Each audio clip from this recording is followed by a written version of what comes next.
saudara seiman. Tuhan Yesus satukan kita tanpa memandang di antara kita. Bergandengan tangan dalam kasih, dalam satu hati, berjalan dalam terang kasih Tuhan. Kau saudaraku dan kau sahabatku, tiada yang dapat memisahkan kita semua. Oh, kau saudaraku dan kau sahabatku, tiada yang dapat memisahkan kita. Mari kita terus.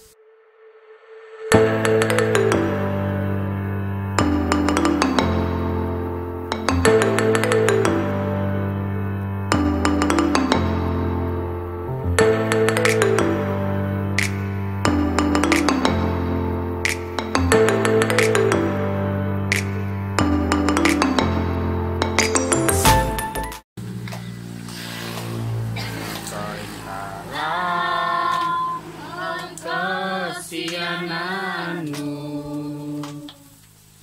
keikatanmu, Nina masih dahan, royon ngaranmu, musik dahai kasari, itswangko, ikina wadahan. Koi ngompus ya hai tu manusia. Syukur karena kesempatan ini kami sekali lagi dapat berkumpul di tempat ini. Sebentar ini kami akan mendengar sedikit tentang kebenaran firman, dan biarlah Tuhan melalui firman ini dapat diterima oleh anak-anakmu yang ada di tempat ini dan dapat dipraktikkan di dalam kehidupan kami. Tuhan, kami berdoa ya Tuhan supaya roh-roh kegelapan tidak dapat mengganggu kami di tempat ini ya Tuhan, dan biarlah kami saat ini fokus kepada Engkau di dalam suasana kebaikan Engkau di dalam dari nama Yesus. Amin. Oke, silakan duduk. Oke, mungkin tidak panjang juga, jadi janganlah ini tidak sampai 10 menit yang akan membawakan renungan, walaupun tidak ada persiapan, tetapi macam tidak lengkap juga ibadah kalau tidak ada renungan kan. Jadi, apa yang kamu tangkap, kamu tolong dengar, pahami, dan biarlah kita semua dapat merespon itu dalam kehidupan kita. Amin. Oke, jadi sambil tinggal untuk sayap takut terbakar, dan mari kita lihat handphone kita. Kalau tidak Alkitab, silakan Alkitab, bawa telepon ataupun dengar pun boleh. Saya bacakan di dalam Pengkhotbah pasal yang kelima ayat 1. Pengkhotbah pasal 5 ayat 1. Satu ayat saja. Pengkhotbah pasal 5 ayat 1. Katakan, jagalah langkahmu kalau engkau berjalan ke rumah Allah. Menghampiri untuk mendengar adalah lebih baik daripada mempersembahkan kurban yang dilakukan oleh orang-orang bodoh, karena mereka tidak tahu bahwa mereka berbuat jahat. Ya. Jadi, jagalah langkahmu kalau engkau berjalan ke rumah Allah. Menghampiri untuk mendengar adalah lebih baik daripada mempersembahkan kurban yang dilakukan oleh orang-orang bodoh, karena mereka tidak tahu bahwa mereka berbuat jahat. Lihat firman Tuhan.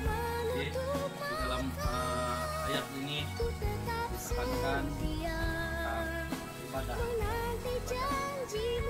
Katakan di dalam ayat ini, menghampiri mendengar itu lebih baik daripada mempersembahkan korban.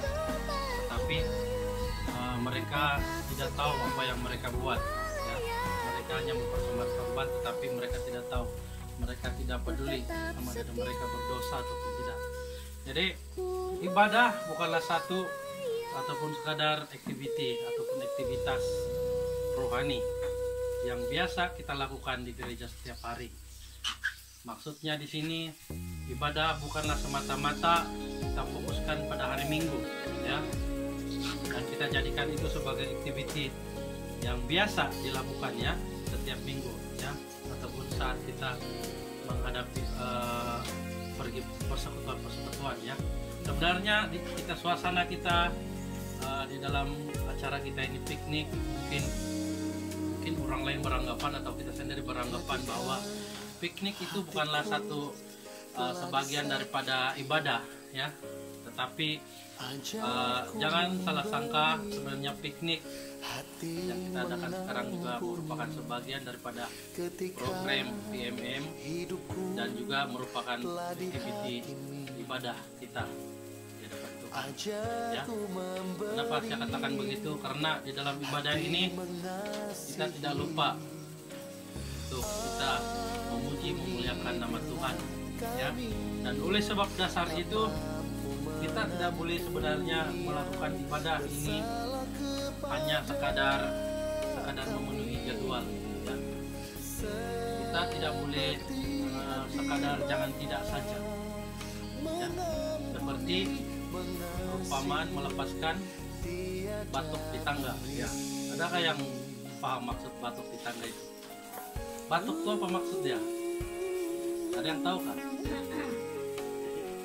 Nah, itu batuk, betul dari itu batuk. Tetapi kamu harus tahu perumpamaan ini melepaskan batuk di tangga. Batuk itu bukan bermaksud batuk yang gayung, gayung itu. Nah, dia gayung yang kalau orang Melayu dulu kalau dia naik rumah dia akan ada air, dia akan ada gayung lah. Dia panggil batuk. Nah, dia cuci kaki, dia lepas dia begitu. Tapi pahamlah perumpamaan itu kan, bukan sekadar sambil lewat saja.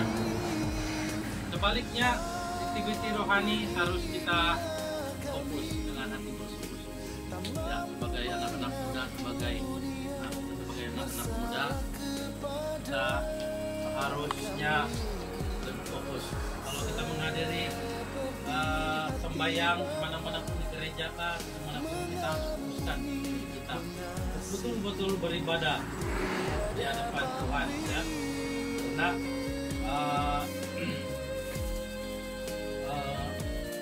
ibadah ini sangat penting dalam kehidupan kita untuk membentuk kita menjadi seorang yang rohani, mempunyai kualiti rohani yang baik ya. Siapa yang ingin punya kualiti rohani tidak baik? Angkat tangan. Oke, yang baik angkat tangan. Nah, lebih. Oke. Kita tidak boleh menilai kualitas rohani kita, apalagi orang lain ya. Sebaliknya kita harus berusaha untuk memperbaiki diri ya. Jadi untuk menjadi anak-anak muda yang berkualitas, berkualiti dari segi rohani, apa yang harus dilakukan? Boleh kasih tahu saya apa yang harus dilakukan? Berdoa, baca Alkitab, apa lagi? Rajin menyanyi. Ya betul. Oke. Saya pernah dulu, masa saya masih remaja, saya rajin baca Alkitab. Dan kejadian, ya target mau ke api sampai wah.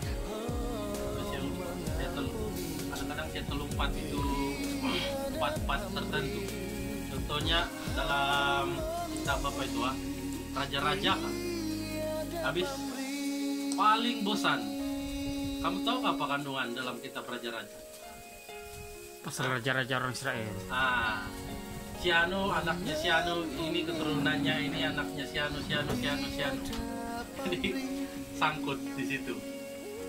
Tapi dalam pembaca yang lain, semakin saya membaca, saya rasa, wah, saya rasa semakin saya rasa beriman. Semakin saya mengetahui sesuatu. Banyak yang saya ketahui. Tidak tahulah kalau kamu ada pernah rasa sebegitu.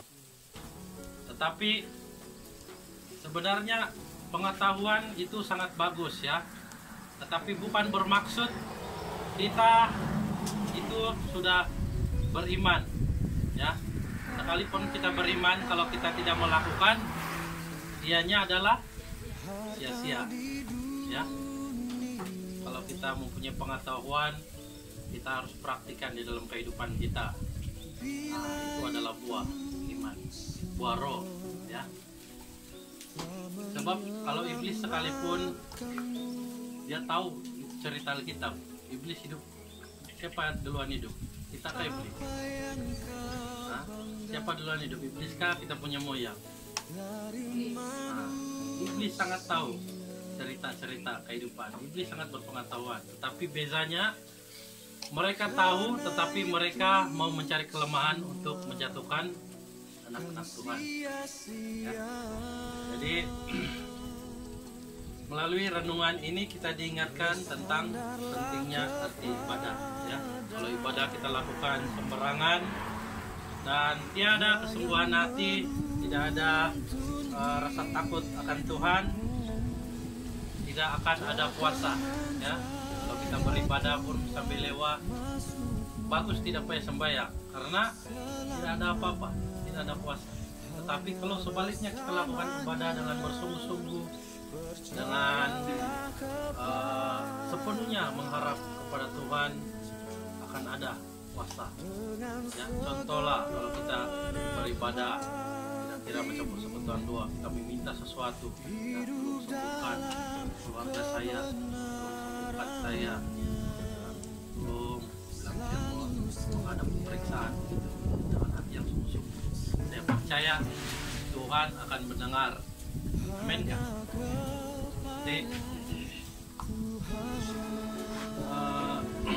saat kita beribadah kepada Tuhan, sesungguhnya sebenarnya kita juga sedang mengalami peperangan rohani. Maksudnya